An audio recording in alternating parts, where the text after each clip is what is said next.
Hi everybody, my name is Hunter Martin.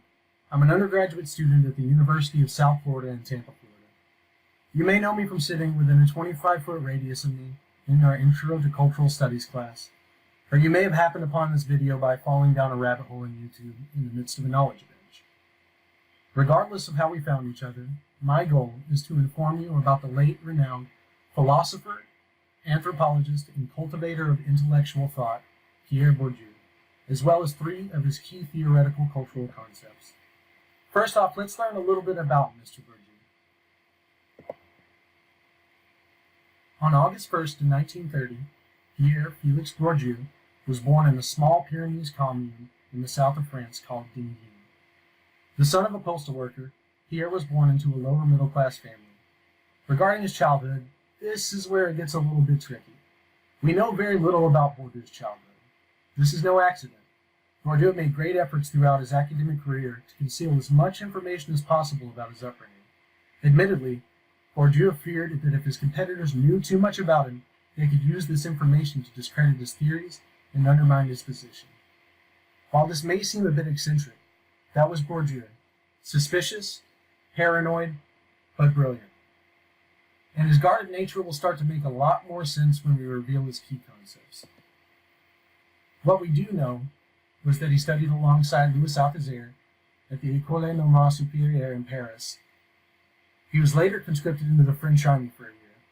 Bourdieu reportedly declined acceptance into the army's officer program, stating that he preferred to be among people more relative to his own social class.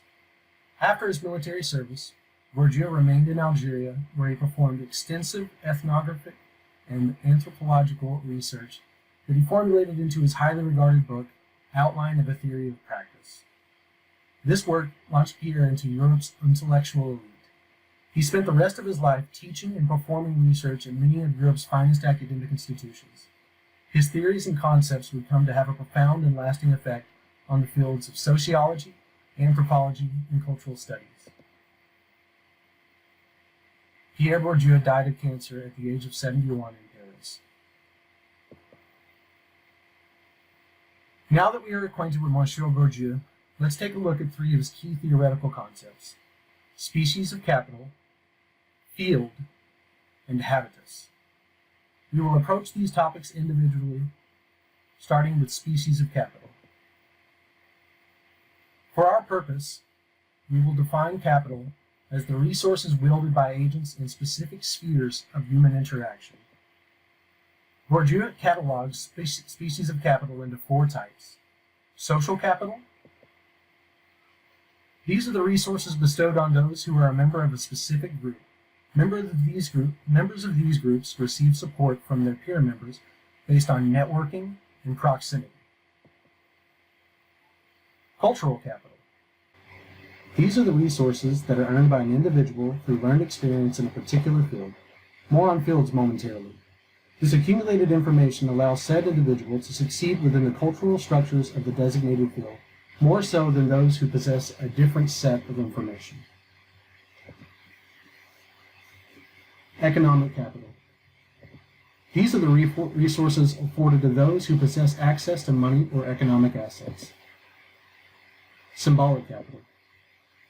These are resources available to those who inhabit social positions that derive their power from a basis of honor or respect. Our next concept is field. Bourdieu describes field as a system of social positions based on structure and power relationships. Those inhabiting these fields wield appropriate species of capital in order to elevate themselves within the field and increase their likelihood of success in social interactions. These fields are governed by individual social structures that their inhabitants must adhere to avoid social distress. Power relations within and between these fields structure the dynamic of human relations. Those operating in fields in which they are not equipped with the correct type or sufficient amount of capital suffer the discomfort of social distress. This condition can be best illustrated by a fish out of water. Now indulge me for a moment in a quick and painless sports metaphor. Imagine we have two players on a football field. One on offense, the other on defense.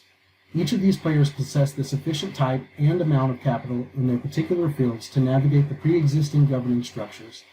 This would practically manifest itself as each player performing well at their given position. Now, if the offensive player attempts to play defense, therein inhabiting a field in which he does not possess the appropriate capital, the result is a displeasing outcome for all involved. Now that I've gotten that out of my system, we may move on to our final concept. Habitus. A habitus is an internalized embodiment of the social structures that govern an individual when they are inhabiting a particular field. Familiarity with the habitus that governs the social field that an individual inhabits allows them to navigate the structures of the field reflexively and fluidly. The structures that govern the habitus are culturally created and individually internalized. This gives way to some interesting notions about power and domination, and suggests that all who are dominated are in some ways a party to their domination. Bourdieu does concede that humans are not fools and will not blindly adhere to the structures of the habitus. Doing so poses a direct threat to the individual. The confluence of all of these ideas have forever anointed Pierre Bourdieu as a pioneer in the fields of science, sociology, anthropology, and of course, cultural studies. I will now close this presentation with an original song about the governing structures of the habitus. Just kidding. I hope this video proves useful to you and that it leaves you no worse for the wear. Thank you for listening.